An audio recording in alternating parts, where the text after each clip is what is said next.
भाई अब chemical kinetics में एक नया टर्म स्यूडो केमिकल रिएक्शन के ऊपर में हम लोग कुछ डिस्कस कर लेते हैं।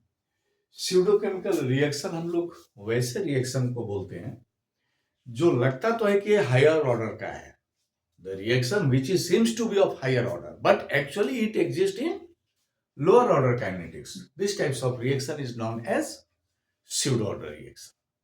देखने में लगता है कि ये हायर ऑर्डर रिएक्शन होगा लेकिन एक्चुअली वो रहता है लोअर ऑर्डर का। इस तरह के रिएक्शन को हम लोग स्यूडो केमिकल रिएक्शन बोलते हैं। अब जैसे हाइड्रोलिसिस ऑफ सुक्रोज C12H22O11, इसका अगर हम लोग H2O के साथ इसका हाइड्रोलिसिस करते हैं एसिडिक मीडियम में तो ये बनता है C6H12O6 प्लस C6H12O6। देखिए रेट जो है ये लॉ ऑफ मास एक्शन से कंसंट्रेशन किसका C12H22O11 पर और दूसरा H2O पर। Molecularity of the reaction is 2।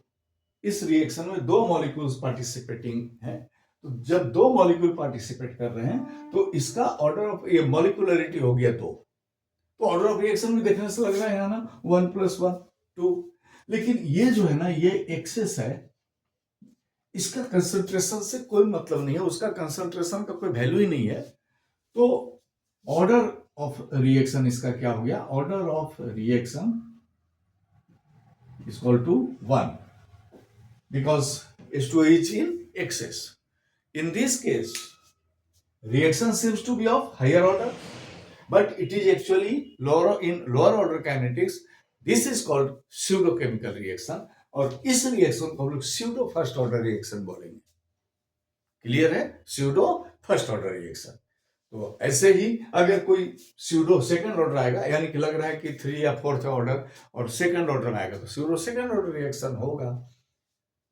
इसको देखिए, स्टडी करके देखिए। Thank you.